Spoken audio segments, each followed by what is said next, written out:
Hello विद्यार्थी मित्रों, गया लेक्चर में आपणे पाठ 9 पूर्ण कर्यो।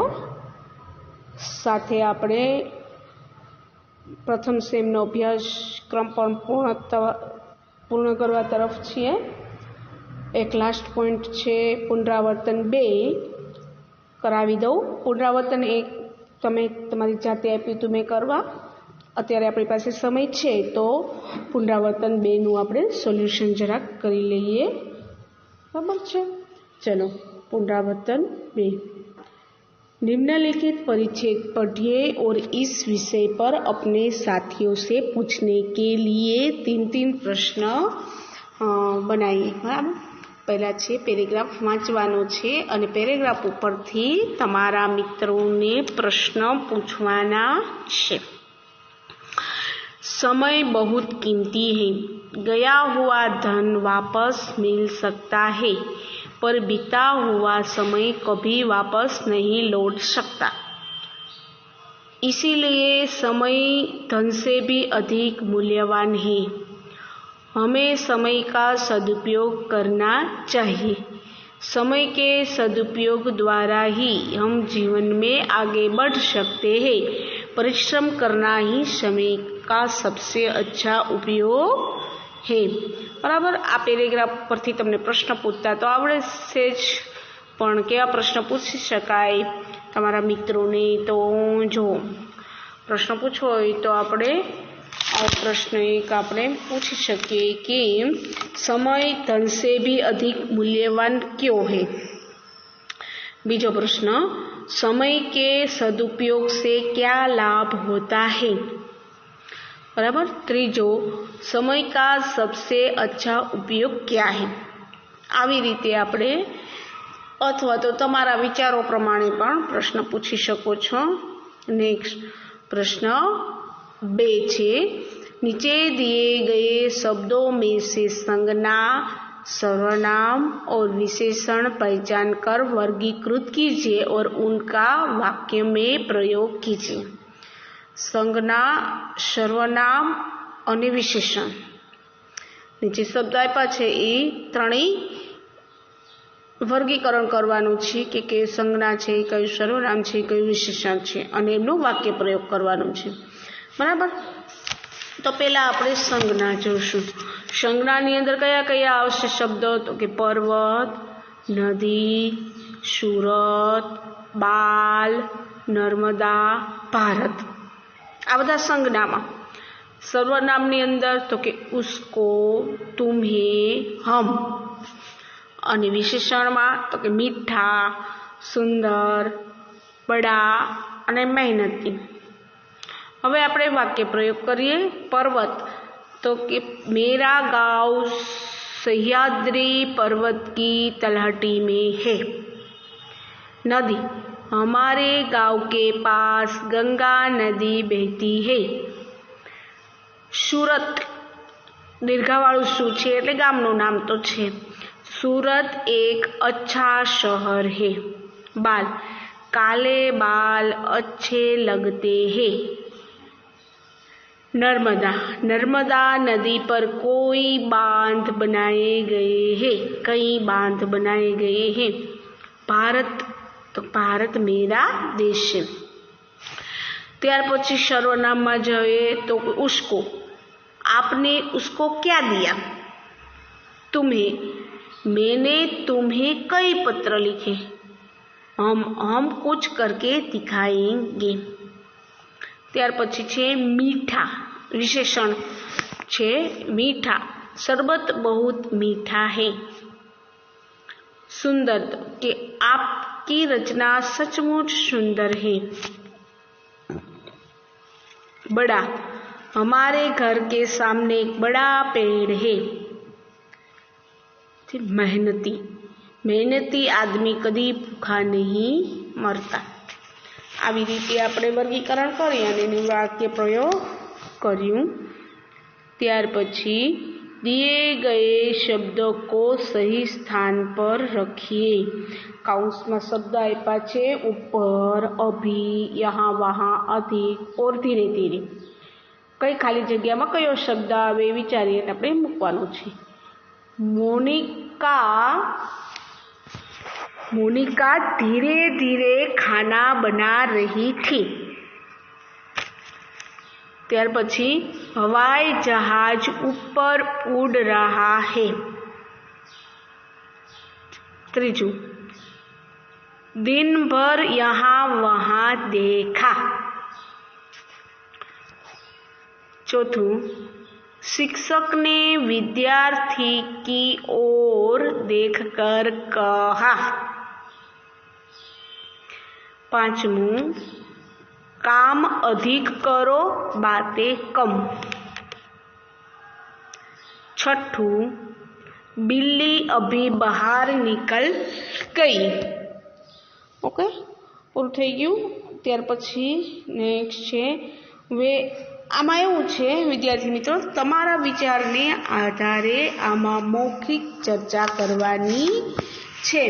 થોડીક આપણે એની વિશે હું તમને ચર્ચા કરી દઉં, પછી તમે આગળ લખજો। જો લખી શકો તો સાથે લખવું હોય તો લખો, બરાબર। મૌખિક ચર્ચામાં શું કરી શકીએ, અથવા તો તમારા વિચારો તમે લખો તો બેસ્ટ, કે તમે તમારા વિચારો લખજો।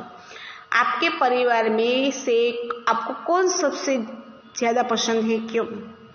તમારે પરિવારની અંદર, ઘરની અંદર 2 સભ્યો હોય, 5 સભ્યો હોય, 3 હોય, એમાંથી તમને વધારે પ્રિય પાત્ર કયું છે, કયું ગમે છે, કોણ ગમે છે, એવો પ્રશ્ન તમને પૂછવામાં આવે અને શું કામ ગમે છે એનું કારણ દર્શાવવાના છે।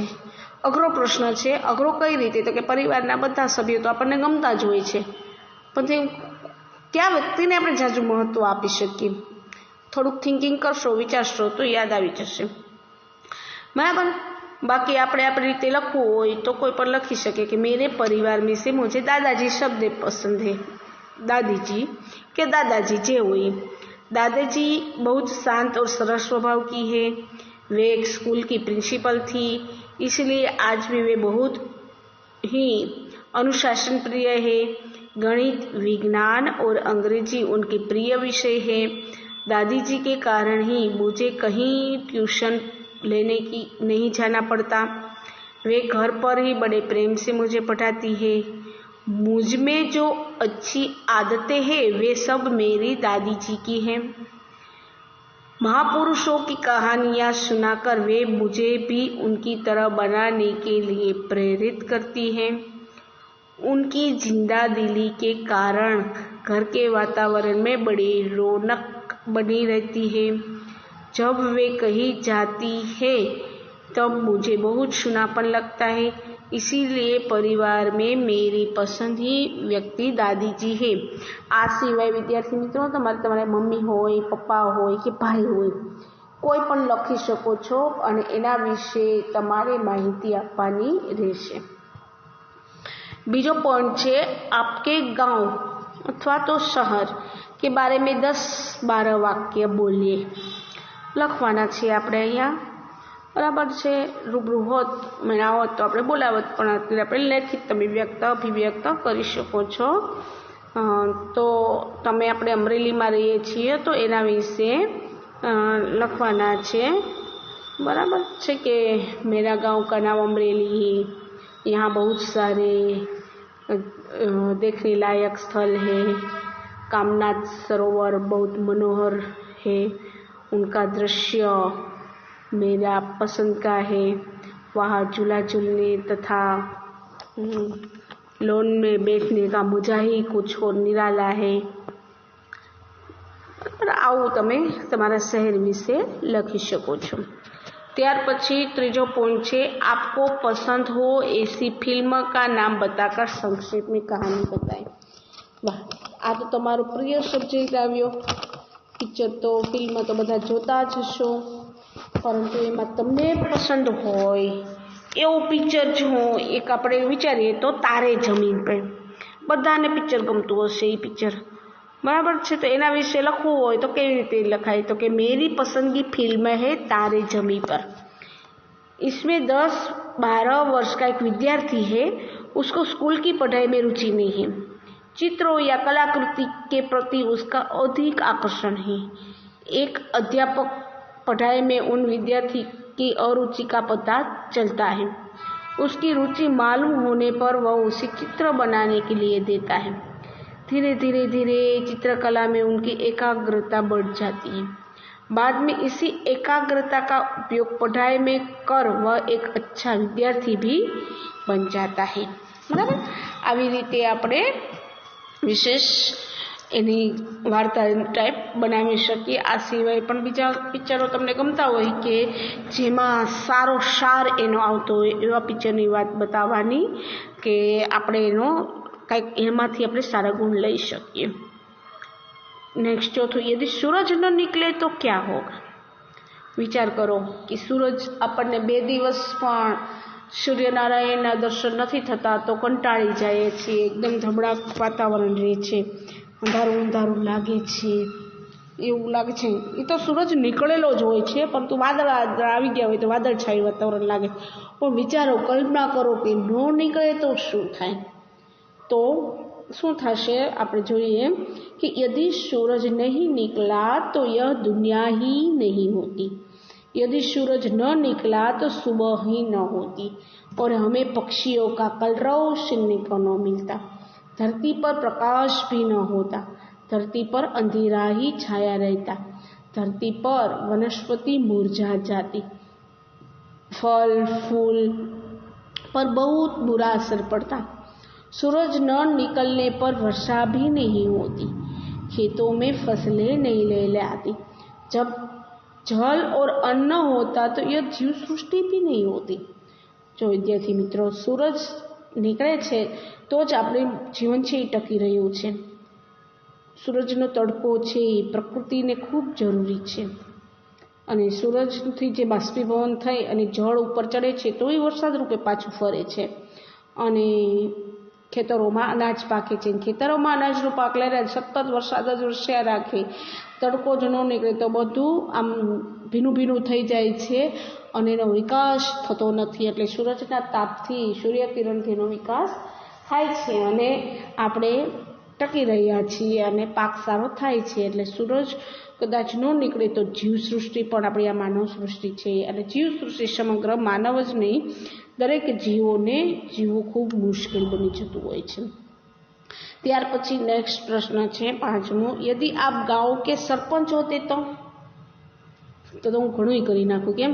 ગામના સરપંચ હોય તો, વડાપ્રધાન હોય તો આપણે તો ઘણું બધું વિચારી શકીએ, પણ જેવું વિચારો ને એવું લખજો। बराबर, चाहिए આપણે શું કરી શકીએ कि यदि मैं गाँव का सरपंच होता तो मेरे गाँव की यह हालत न होती जो आज है।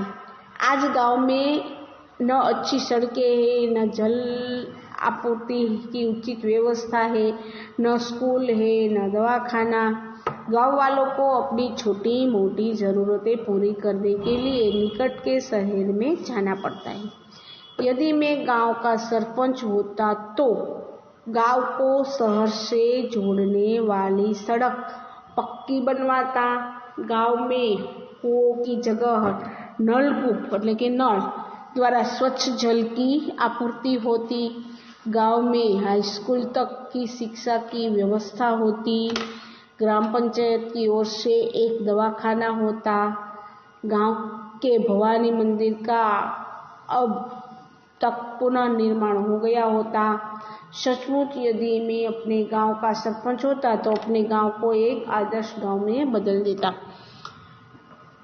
कहवुं अने करवुं बहु अघरुं छे। जो भविष्य में सरपंच थाओ तो जेवुं विचारो एवुं करजो। मोटी मोटी वातो करवी नहीं कि हूँ होय तो आम करूँ, हूँ होय तो तेम करी नाखूं, परंतु पहेला कीधुं एम कहेवुं अने करवुं खूब अघरुं छे। घणी वखत आपणे ए पण विचार आवे कि हूँ वडाप्रधान होऊं तो घणुं करी नाखूं। बराबर, पण भविष्यमां स्टेज सुधी पहोंचो तेवी शुभेच्छा साथे आपणो सेम 1 नो अभ्यासक्रम अहींया पूर्ण करीए छीए। हवे आगळ शुं करवुं ई विचारीशुं અને કા સેમ 2 છે એ આપણે સ્ટાર્ટ કરીશું। ધન્યવાદ।